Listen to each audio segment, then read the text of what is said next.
Hello दोस्तों, नमस्कार। आज मैं एक और नई कहानी लेकर आई हूँ। तो चलिए हम कहानी शुरू करते हैं। ये कहानी है तेनालीराम की कहानियाँ। कहानी का नाम है तपस्या का रहस्य। विजयनगर में बड़ी जोरदार ठंड पड़ रही थी। राजा कृष्णदेवराय ने दरबार में इस ठंड की चर्चा हुई।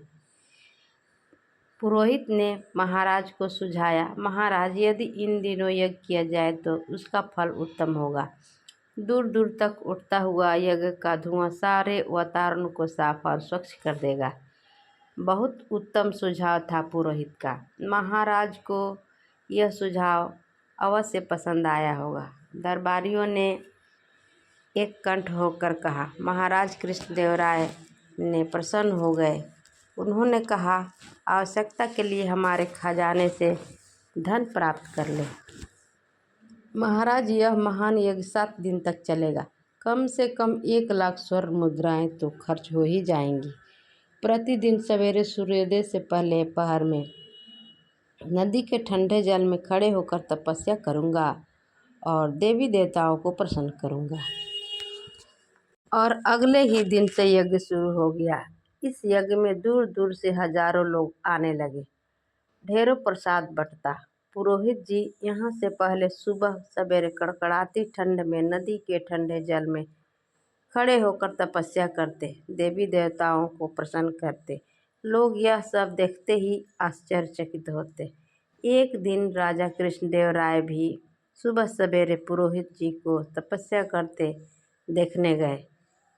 उनके साथ तेनालीराम भी था। ठंड इतनी थी कि दांत किटकिटा रहे थे। ऐसे में पुरोहित को नदी के ठंडे पानी में खड़े होकर तपस्या करते देख राजा कृष्णदेवराय ने तेनालीराम से कहा, आश्चर्य, अद्भुत, करिश्मा, कितनी कठिन तपस्या कर रहे हैं हमारे पुरोहित जी। राज्य की भलाई की उन्हें कितनी चिंता है। वह तो है ही महाराज। आइए जरा पास चलकर देखते हैं पुरोहित जी की तपस्या को, तेनालीराम ने कहा। लेकिन पुरोहित जी ने तो यह कहा कि तपस्या करते समय कोई पास न आए, इससे उनकी तपस्या में विघ्न पैदा होगा। राजा ने कहा, तो महाराज हम दोनों की कुछ देर तक उनकी प्रतीक्षा कर लें। जब पुरोहित जी तपस्या समाप्त होकर ठंडे पानी से बाहर आए तो फल फूल देकर उनका स्वागत सम्मान करेंगे। राजा कृष्णदेवराय को तेनालीराम की यह बात जच गई।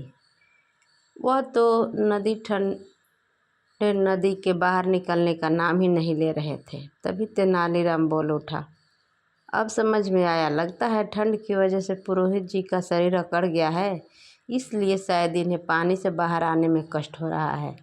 मैं इनकी सहायता करता हूँ। तेनालीराम ने कुछ पल सोचा, फिर नदी की ओर बढ़ गए और पुरोहित जी का हाथ पकड़कर उन्हें बाहर खींच लिया। पुरोहित जी के पानी से बाहर आते ही राजा हैरान रह गए। उनकी समझ में कुछ नहीं आ रहा था। बोले, अरे पुरोहित जी की तपस्या का चमत्कार तो देखो। तेनालीराम, कमर से नीचे का सारा शरीर नीला हो गया है। तेनालीराम हंसकर बोला, यह कोई चमत्कार नहीं है महाराज। यह देखिए, सर्दी से बचाव के लिए पुरोहित जी ने धोती के नीचे जलरोधक नीले रंग का पजामा पहन रखा है। राजा कृष्णदेवराय ठठाकर हंस पड़े और तेनालीराम को साथ लेकर अपने महल की ओर चल दिए।